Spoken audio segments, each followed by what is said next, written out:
This is a CBS News special report. I'm Maurice DuBois. Good afternoon, everybody. President Trump is meeting with Israel's Prime Minister Benjamin Netanyahu right there in the Oval Office. Netanyahu, the first foreign leader to speak in person about the president's newly elected tariffs, including Israel. They are on Israel at 17%. We can listen in right now, the president. Israel, and we had lunch together. We had meetings together, along with his very capable staff. And I think we've come up to some pretty good solutions and conclusions. And we'll be working a little bit after this. And then I assume you're going back home. Yes, sir. This is a quick stop, in and out. But we appreciate you being here. And we are a friend of Israel, as you know. I would say that I'm by far the best president that Israel has ever even thought of seeing. And it's an honor to be so, and to be so thought of. Many friends in Israel. They are not in an easy area. It doesn't go easy, but we are helping them. And likewise, they've been helping us very much. And so we'll see how it all works out. But we had great discussions today, I think, on the obvious subject of Iran, and also the less obvious subject with respect to Israel, and that's trade. And I think the Prime Minister is going to tell you a little bit about trade and what they're doing for the United States. So I want to thank you all for being here. Thank you very much. And thank you. Benjamin, thank you very much. Thank you, Mr. President. Thank you, Donald. Thank you. Mr. President, I want to first thank you for inviting me again to the White House. You've been a remarkable friend of the State of Israel. You stand by us. You're standing with us. You are a great, great champion of our alliance. And you actually do the things that you say you do. And I think that people respect that enormously. I certainly do, and the people of Israel do. And I think the Jewish people do as well. We just saw your representative in the Department of Justice fighting anti-Semitism, standing up for Israel in international forums. I just want you to know from the heart, it's deeply, deeply appreciated. As you said, we had the opportunity to talk today about many subjects. First, if I can mention tariffs, it's a subject of some interest today. I can tell you that I said to the President a very simple thing. We will eliminate the trade deficit with the United States. We intend to do it very quickly. We think it's the right thing to do. And we're going to also eliminate trade barriers, a variety of trade barriers that have been put up unnecessarily. And I think Israel can serve as a model for many countries who ought to do the same. I recognize the position of the United States. It says, you know, we're allowing other countries to put tariffs on us, but we don't put tariffs on them. And, you know, I'm a free trade champion, and free trade has to be fair trade. And I think that's basically the position that you have put forward, Mr. President. We are going to eliminate the tariffs, and rapidly. I had the opportunity to speak to Secretary Lutnick yesterday. We talked about how we could effect this quickly, and I hope to bring the solution very quickly. We're not talking about intentions. We're not talking about you know, just words. We're talking about results. And those results are going to come back. That's the first. Thank you very much. It's very nice. Thank you. Thank you. Mr. President, what about the hostages here? Well, I Let him finish. didn't finish. I'm going to begin. We spoke about not only the hostages, but about Gaza. The hostages obviously is a human story of just unbearable agony. I speak to the families. I spoke to them yesterday. Spoke to another one when I was in Hungary before I came here. I speak to them every day. They're in agony. The hostages are in agony, and we want to get them all out. Steve Witkoff, who's President Trump's very able representative, helped us get a deal that got 25 out. We're working now on another deal that we hope will succeed. And we're committed to getting all the hostages out, but also eliminating the evil tyranny of Hamas in Gaza, and enabling the people of Gaza to freely make a choice to go wherever they want. I mean, they should have that choice. And the President put forward a vision, a bold vision, which we discussed as well, including the countries that might be amenable and are amenable to accepting Palestinians of their free choice if they choose to go there. And I think that's the second thing that we discussed. But the hostages came right on top. We also discussed the situation in Syria.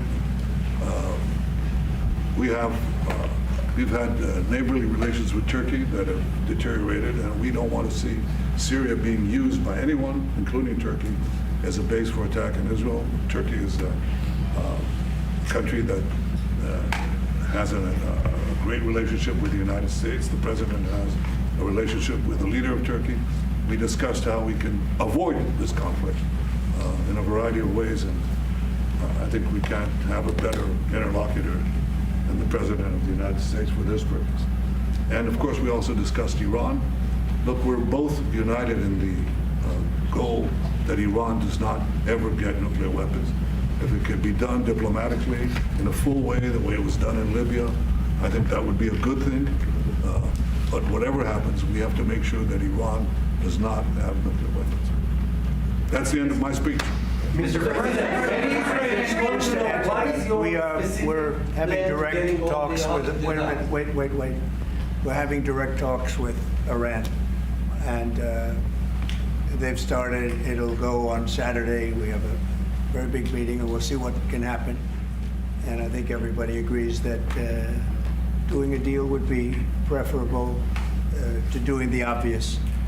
And the obvious is not something that I want to be involved with, or frankly, that Israel wants to be involved with if they can avoid it. So we're going to see if we can avoid it.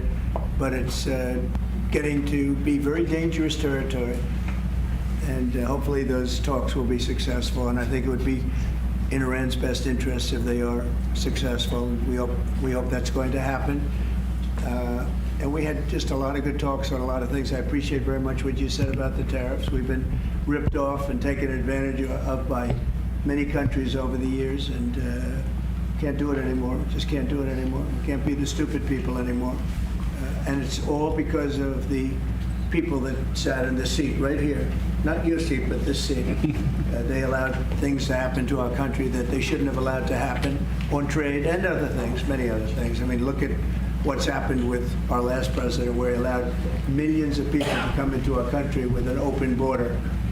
Who would want an open border? How stupid was that? But he allowed millions and millions of people, and of the millions, and I think it was 21 million people, but let's say 3 of them were serious criminals, serious murderers and drug dealers and gang members and people from jails. All the jails emptied out right into our country, right along the open border on Mexico, generally the Mexico. They came in from Canada too, by the way, a lot. But generally speaking, on the southern border.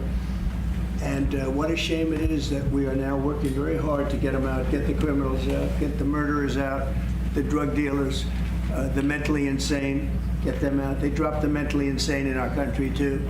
And this was all done by the Biden administration. It's a disgrace that we have to work so hard. And then we have judges that try and protect these people, but they didn't protect us when the people were being let in. But to get them out is never easy with these people. So I think we're doing a great job. The border is the best it's ever been.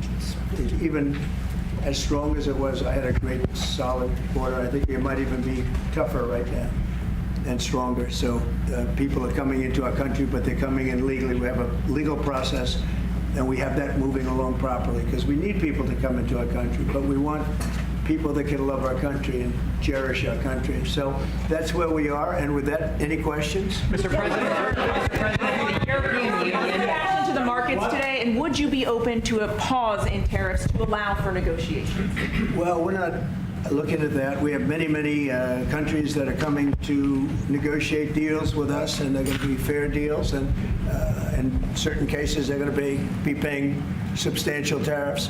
There'll be fair deals. As you know, I spoke this morning with the Prime Minister of Japan, and we had a very good conversation. They're coming. And I said, one thing, you're going to have to open up your country, because we sold no cars, like 0 cars in Japan, and they sold millions of cars into our country. They don't really take our agriculture, a little bit of it just to keep us slightly happy, but they don't take what they're supposed to be taking. So we have a great relationship with Japan. We're going to keep it that way, but they're coming in to meet, and other countries are coming in. With China, as you know, against my statement, they put a 34% tariff on above what their ridiculous tariffs were already. And I said, if that tariff isn't removed by tomorrow at 12 o'clock, we're putting a 50% tariff on above the tariffs that we put on. So they've gone for years. They've become a rich country because of people, again, that were in the White House that allowed this to happen. Hundreds of billions of dollars a year they'd make on us on trade, and it shouldn't be that way. And I have a great relationship with President Xi. I hope it's going to stay that way. I have great respect for China. But they can't do this with just, we're going to have one shot at this, and no other president's going to do this, what I'm doing. And I'll tell you what, it's an honor to do it, because we have been just destroyed, what they've done to our system. You know, we have $36 trillion of debt for a reason.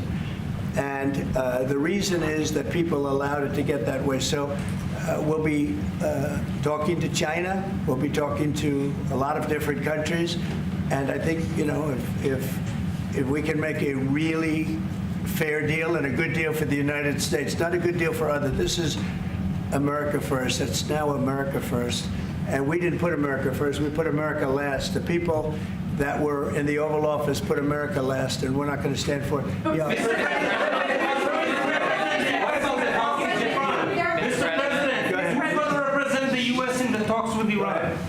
Two questions. Do you expect any of these deals to be made before April 9th? And secondly, there have been some mixed messages from your administration. You're talking about negotiations, and yet others in your administration are saying that these tariffs are actually permanent.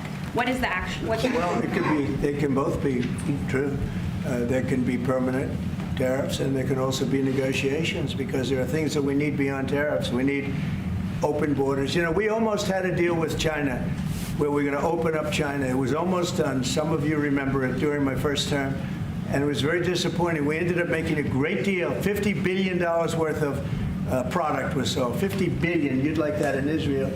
And I made that deal, but it wasn't the deal that I wanted. It was the deal that I wanted was that, plus they were going to open up China so that our companies could go into China and compete with other countries and China for the, you know, for a large number of people. And at the very end, that deal was terminated, and we went to a piece of the deal. And so there are a lot of things outside of tariffs, but tariffs are very important. But there are a lot of things like opening up countries that were totally closed. China is essentially a closed country. In fact, it is a closed country. And what they do is they charge tariffs so that if you sell cars or if you sell anything, nobody's going to buy it because the price is out of control. But that's true with a lot of other countries also. So we're going to get fair deals and good deals with every country. And if we don't, we're going to have nothing to do with them. They're not going to be allowed to participate in the United States.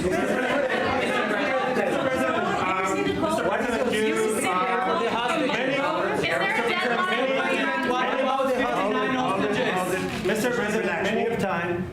This gentleman is all day long. Mr. President, thank you for the chance. Many of Palestinian Americans who voted for you and not for Biden because you've promised them to end the war in Gaza. Very honored by that vote, too. The war is still going on, and there's no hostage deal. Do you have any update on that? Well, I'd like to see the war stop, and I think the war will stop at some point that won't be in the too distant future. Right now, we have a problem with hostages. We're trying to get the hostages out. We got quite a few of them out, but it's a long process. It shouldn't be that long. We have a big problem that we've done. I think I'll ask Pete to maybe talk about it for a second, because a lot of people are asking. The Houthis, we've been very tough and very successful militarily. We've really damaged them badly. These were people shooting down ships and other things, by the way, flying objects like airplanes.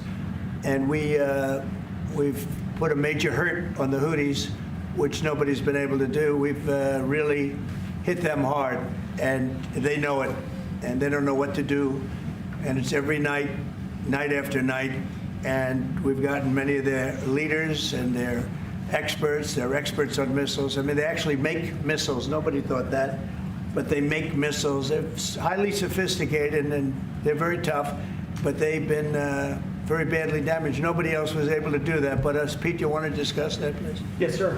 It's been a bad 3 weeks for the Houthis, and it's about to get worse. It's been a devastating campaign, whether it's underground facilities, weapons manufacturing, bunkers, troops in the open, air defense assets. We are not going to relent. And it's only to get more unrelenting until the Houthis declare they will stop shooting at our ships. And we've been very clear with the Iranians as well. They should not continue to provide support to the Houthis, and that message has been made very clear. So we have a lot more options and a lot more pressure to apply, and we know, because we see the reports, how devastating this campaign has been in them, and we will not relent. We have a great military. There's no military like our military. And despite Biden having given a lot, but nevertheless a pretty small piece, but it was a lot of our military away in Afghanistan, and one of the dumbest situations, I think, and maybe the most embarrassing situation we've ever been involved in, that short period of time in Afghanistan. What a disgrace that was, but left a lot of our military behind. Left. You see them in their annual parades where they're parading trucks that are armor-plated and different things that they can't. But it's many billions of dollars we left behind. But despite that, we have a tremendous military. That was a very small portion because we rebuilt the military during my first term.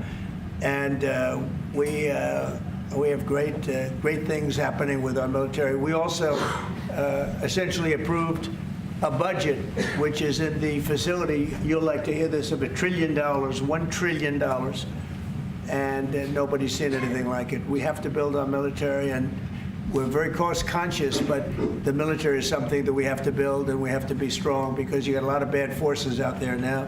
So we're going to be approving a budget, and I'm proud to say, actually, the biggest one we've ever done for the military.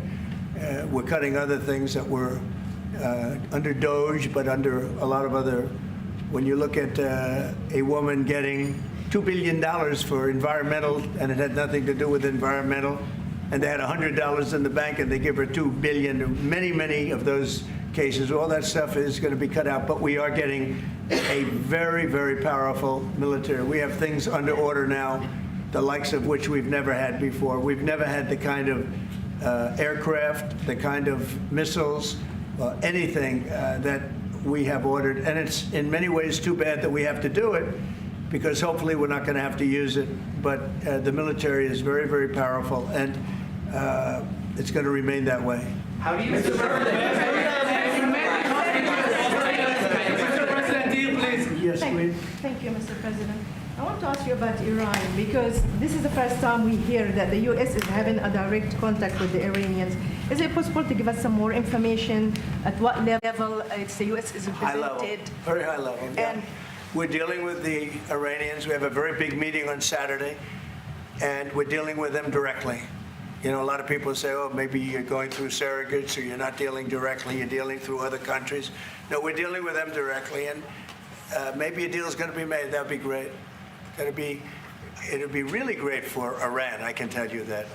But hopefully, we're not going to have to get into that. We are meeting very importantly on Saturday at almost the highest level, and we'll see how it works out. Please. How do you ensure, Mr. President, that these tariffs don't drive U.S. trading partners into the hands of the Chinese? I'm not worried about it. I'm not worried about it. If they want to be in the hands of the U.S., they don't want to be in the hands of the Chinese. And the Chinese have turned out to be really not very good at that.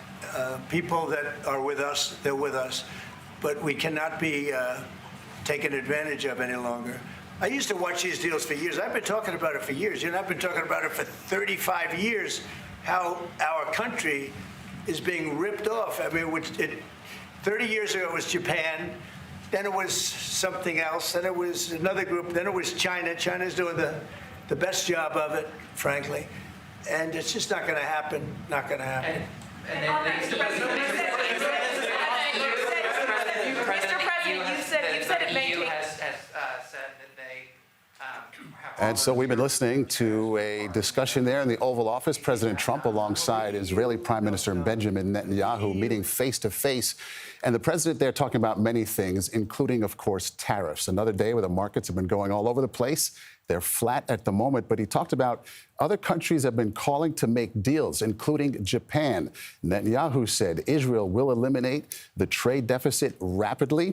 And then on China, he said we will slap a 50% tariff on China if they don't drop the 34% tariff they put on us, the United States, in retaliation to the tariff we put on them, the United States, 34% last week as well. A lot to follow there. And he also announced, perhaps very importantly, that the U.S. is going to have direct talks with Iran on Saturday. Let's bring in Chief White House correspondent Nancy Cordes. That was only 18 minutes of dialogue there, and a lot was discussed. What did you hear? Hey, Maurice. Well, we saw Prime Minister Netanyahu taking one of the many tacks that world leaders have been considering in response to these tariffs that President Trump imposed last week on the rest of the world. He slapped a 17% tariff on Israel, and now you had the Prime Minister sitting there next to President Trump saying that he is going to work to very quickly eliminate the trade deficit with the United States. Why is this important? Well, President Trump has made it very clear that one of the things that angers him the most is the fact that there are many countries who sell more goods to the United States than they buy from the U.S. And Netanyahu clearly knows that, so he says he is going to right that situation. It won't be so easy for some other countries, however, Maurice, especially poorer countries who sell goods to the United States cheaply and can't necessarily afford to buy as many goods as they sell. Nevertheless, this is one approach. We've seen a number of approaches today. Bangladesh, for example, asking the White House to impose a 90-day pause on the tariffs on that country, and EU countries offering to zero out their tariffs on cars if the U.S. does the same. Every country trying to figure out exactly what might work here, Maurice. Okay, Nancy Cordes, thank you. Let's bring in our Chief Washington correspondent, Major Garrett. Major, Commerce Secretary Lutnick, he was on yesterday with Margaret Brennan on Face the Nation. She asked him directly a number of times, are these tariffs for negotiation? What's the deal here? And he said they are serious. They are not for negotiation. Trump is not kidding. What did you hear today as he said that, look, everyone's been calling Japan. They want to make a deal. What did you hear? Right. The president said they can be both, a negotiating tool and permanent. We don't know. The markets are roiled because of that uncertainty, Maurice. The Dow Jones Industrial Average, just as an example, traded within a range of 2,000 points today alone. Up and down, up and down. The market's moving on inferences drawn from social media posts, things that administration officials said over the weekend or said this morning, always trying to figure out exactly what the horizon, time-wise and magnitude of this tariff policy for the President of the United States will be. Because of that uncertainty, traders don't know which direction to go. That is probably going to continue as this week plays out, because the president says it can be permanent or it can be a negotiating thing. They cannot possibly be both, not for the long haul, but for the next hour, the next day, maybe for all this week, they can be. That volatility will inevitably continue. And just to pick up on what Nancy and you noted, Maurice, it is significant, deeply significant, that the president said there will be very high-level direct talks with the Iranians this Saturday. And he also said it will be very dangerous for Iran if there isn't a deal. And with the Israeli prime minister sitting right next to him, the world can fairly infer from that if these talks don't create an arrangement satisfactory to the president of the United States, the next option, the one the Israelis have been considering for months, if not years, would be a military assault on Iran in order to degrade or eliminate its pursuit of a nuclear weapon. That hangs very heavily over these direct talks on Saturday, and it is breaking news for the president to announce those talks will occur. Most certainly. Okay, Major Garrett, thank you so much. As the president said, they are getting close to dangerous territory with Iran. All right, let's bring in our Money Watch correspondent, Kelly O'Grady. Wild day on the markets. Once again, 3 extraordinary days we have been watching here. Today, right now, the markets appear to be flat at the moment. What's going on?